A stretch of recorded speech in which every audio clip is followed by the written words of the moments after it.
ओम शांति। आज 8 अक्टूबर 2024 की मुरली के मधुर महावाक्य हैं। मीठे बच्चे, बुद्धि को रिफाइन बनाना है तो एक बाप की याद में रहो। याद से ही आत्मा स्वच्छ बनती जाएगी। प्रश्न है, वर्तमान समय मनुष्य अपना टाइम व मनी वेस्ट कैसे कर रहे हैं? उत्तर है, जब भी कोई शरीर छोड़ता है तो उसके पीछे कितना पैसा आदि खर्च करते रहते हैं। जब शरीर छोड़कर चला गया तो उसकी कोई वैल्यू रही नहीं, इसीलिए उसके पिछाड़ी जो कुछ करते उसमें अपना टाइम और मनी वेस्ट करते हैं। ओम शांति। रूहानी बाप बैठ रूहानी बच्चों को समझाते हैं। यह भी ऐसे कहते हैं ना, फिर बाप या दादा है, दादा भी कहेंगे रूहानी बाप तुम बच्चों को यह नॉलेज सुनाते हैं। पास्ट, प्रेजेंट, फ्यूचर का वास्तव में सतयुग से लेकर त्रेता अंत तक क्या हुआ, यह है मुख्य बात। बाकी द्वापर कलयुग में कौन कौन आए, क्या हुआ, उनकी हिस्ट्री ज्योग्राफी तो बहुत है। सतयुग त्रेता की कोई हिस्ट्री ज्योग्राफी नहीं, तो सबकी हिस्ट्री ज्योग्राफी है। बाकी देवी देवताओं को लाखों वर्ष पहले ले गए, यह बेसमझी। तुम भी बेहद की बेसमझी थे, अभी थोड़ा थोड़ा समझ रहे हो। कोई तो अभी कुछ समझते ही नहीं, बहुत कुछ समझने का है। बाप ने आबू की महिमा पर समझाया, इस पर ख्याल करना चाहिए, तुम्हारी बुद्धि में आना चाहिए। तुम यहाँ बैठे हो, तुम्हारा यादगार दिलवाड़ा मंदिर कब बना, कितने वर्ष बना? कहते हैं 2500 वर्ष हुए, बाकी कितने वर्ष रहे? 3750 वर्ष रहे। तो उन्होंने भी यह भी का यादगार और वैकुंठ का यादगार बनाया है। मंदिरों को भी कंपटीशन होती है ना, एक दो से अच्छा बनाए। अभी तो पैसा ही कहाँ है जो बनाए, पैसे तो बहुत था तो सोमनाथ का मंदिर कितना बड़ा बनाया, अभी तो बना न सके। भला आगरे आदि में बनाते रहते हैं, परंतु यह सब फालतू है। मनुष्य तो अंधियारे में है ना, जब तक बनाए तब तक तो विनाश ही आ जाए। यह बातें कोई जानते नहीं, तोड़ते और बनाते रहते हैं। पैसे मुफ्त में आते रहते हैं, सब वेस्ट होता रहता है। Waste of time, waste of money, waste of energy. कोई मरता है तो कितना टाइम गवाते हैं। हम कुछ भी नहीं करते, आत्मा तो चली गई, बाकी खाल का क्या काम? सर्व खाल छोड़ देता है, उनकी कोई वैल्यू है क्या? कुछ भी नहीं है। भक्ति मार्ग में खाल की वैल्यू है। यह जड़ चित्र की पूजा करते हैं, परंतु यह कब आए, कैसे आए, कुछ भी पता नहीं। इनको कहा जाता है भूत पूजा। 5 तत्वों की भी पूजा करते हैं। समझो यह लक्ष्मी नारायण स्वर्ग में राज्य करते थे।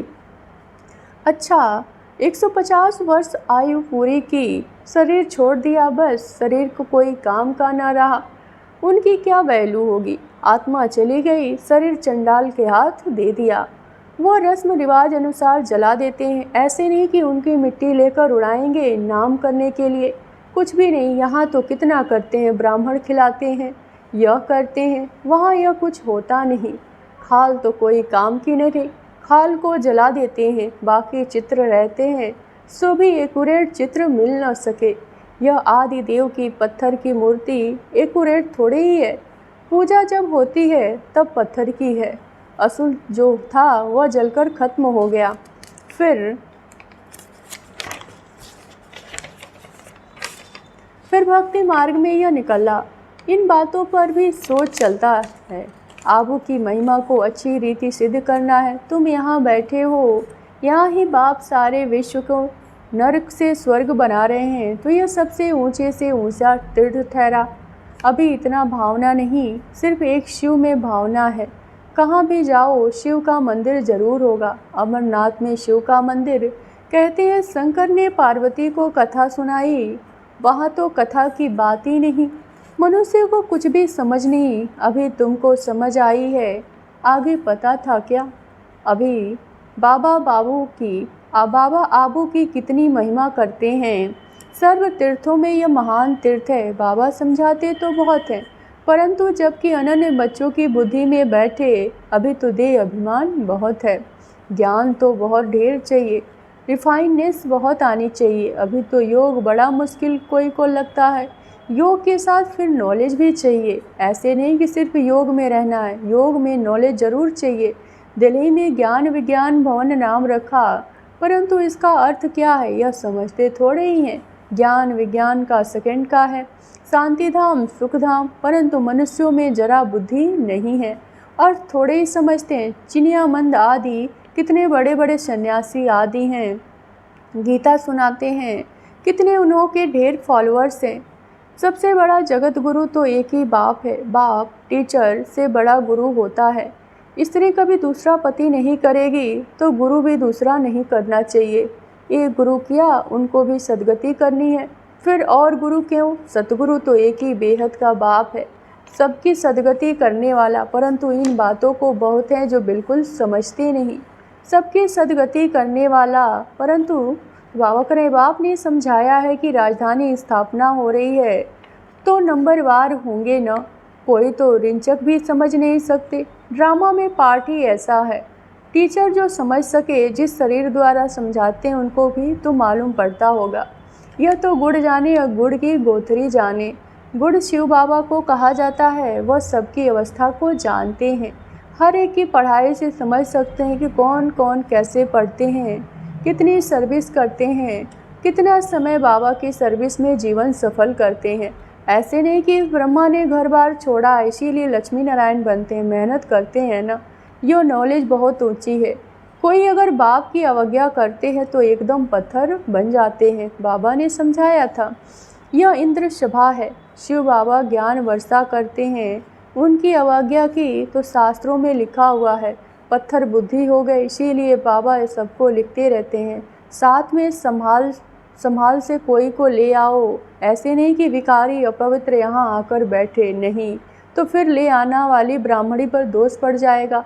ऐसे कोई को ले आना नहीं है, बड़ी रिस्पॉन्सिबिलिटी है। बहुत ऊंचे से ऊंचा बाप है, तुमको विश्व की बादशाही देते हैं तो उनका कितना रिगार्ड रखना चाहिए। बहुतों को मित्र संबंधी याद पड़ते हैं, बाप की याद नहीं, अंदर ही अंदर गुटखा खाते रहते हैं। बाप समझाते हैं, यह आसुरी दुनिया अभी दैवीय दुनिया बनती है। हमारी एम ऑब्जेक्ट यह है कि हमें लक्ष्मी नारायण जैसा बनना है। जो भी चित्र है सबकी बायोग्राफी तुम जानते हो। मनुष्यों को समझाने के लिए कितनी मेहनत की जाती है, तुम भी समझते होंगे। यह कुछ अच्छा बुद्धिमान है, यह तो कुछ नहीं समझते। तुम बच्चों में जिसने जितना ज्ञान उठाया उस अनुसार सर्विस कर रहे हैं। मुख्य बात ही है गीता के भगवान की। सूर्यवंशी देवी देवताओं का एक ही शास्त्र है, अलग अलग नहीं। ब्राह्मणों का ही अलग नहीं है। यह बड़ी समझने की बातें हैं। इस ज्ञान में ही चलते चलते अगर विकार में गिर पड़े तो ज्ञान बह जाएगा। बहुत अच्छे जाकर विकारी बने तो पत्थर बुद्धि हो गए। सबसे बड़ी समझ चाहिए, बाप जो समझाते हैं उनको उगारना चाहिए। यहाँ तो तुमको बहुत सहज है, कोई लौकिक कार्य व्यवहार हंगामा आदि नहीं है। बाहर में रहने से धंधे आदि की कितनी चिंता रहती है। माया खूब तूफान में लाती है, यहाँ तो एकांत लग पड़ी है। बाप तो फिर बच्चों को पुरुषार्थ कराते रहते हैं, या बाबा भी पुरुषार्थी है, पुरुषार्थ कराने वाला बाप है। इसमें विचार सागर मंथन करना पड़ता है। यहाँ तो बाप बच्चों के साथ बैठे हैं, जो पूरी उंगली देते हैं उनको ही सर्विसेबल कहेंगे। बाकी गुटखा खाने वाले तो नुकसान करते हैं और ये डिसर्विस करते हैं, विघ्न डालते हैं। यह जो जानते हो महाराजा महारानी बनेंगे, उन्हों के दास दासियां भी चाहिए। यह भी यहाँ आएंगे। सारा मदार पढ़ाई पर है। इस शरीर को भी खुशी से छोड़ना दुख की बात ही नहीं है। पुरुषार्थ के लिए टाइम तो मिला हुआ है ना। ज्ञान सेकंड का है। बुद्धि में शिव बाबा से वर्षा मिलता है। थोड़ा भी ज्ञान सुना, शिव बाबा को याद किया तो आ सकते हैं। प्रजा भी बहुत बनने की है। हमारी राजधानी सूर्यवंशी चंद्रवंशी यहाँ स्थापना हो रही है। बाप का बनकर अगर ग्लानि करते हैं तो बहुत बोझा चढ़ता है। एकदम जैसे रसातल में चले गए। बाबा ने समझाया, जो अपनी पूजा बैठ कराते हैं वह पूज्य कैसे कहला सकते हैं। सर्व का सद्गति दाता कल्याण करने वाला तो एक ही बाप है।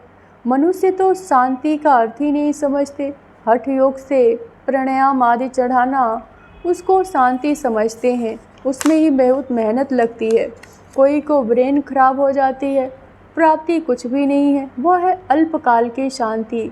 जैसे सुख को अल्पकाल कागविष्ठा समान कहते हैं, वैसे वह शांति भी कागविष्ठा के समान है। वह है ही अल्पकाल की। बाप तो 21 जन्मों के लिए तुमको सुख शांति दोनों देते हैं।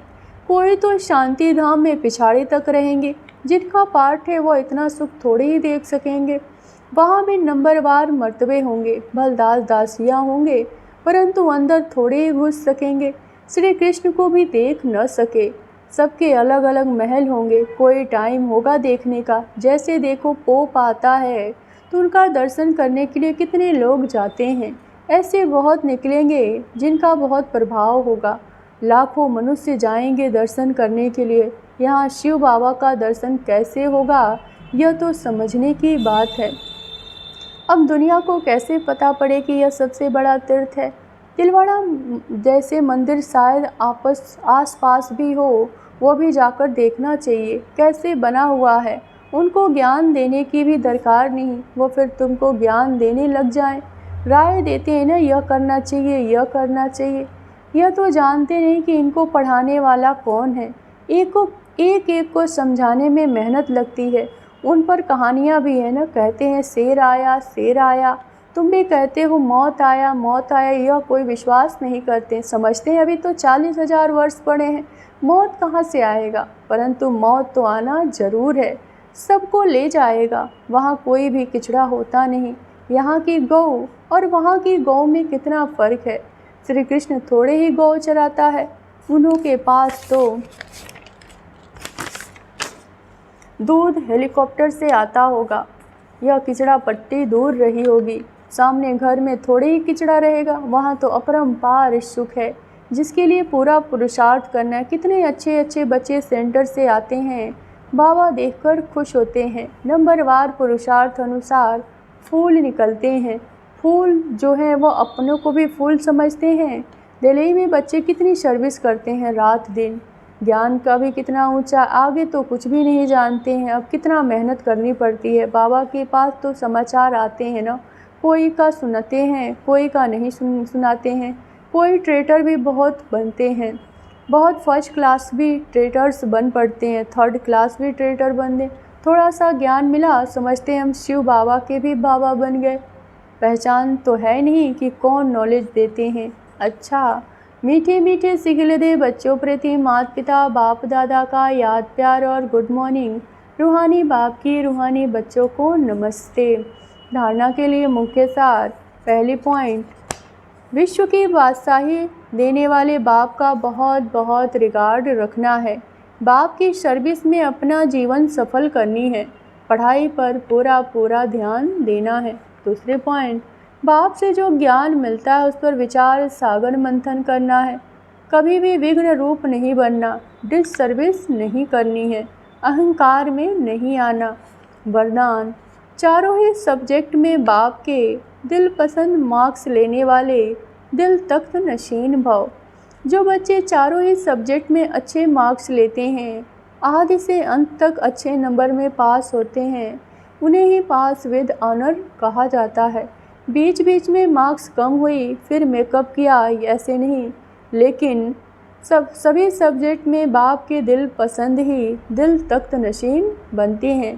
साथ साथ ब्राह्मण संसार के सर्व के प्यारे, सर्व के सहयोगी, सर्व का सम्मान प्राप्त करने वाले दिल तख्त नसीन सो राज्य तख्त नसीन बनते हैं। स्लोगन है, दिल रुबा वो है जिसके दिल में सदा यही अनहद गीत बजता रहे कि मैं बाप की, बाप मेरा। ओम शांति।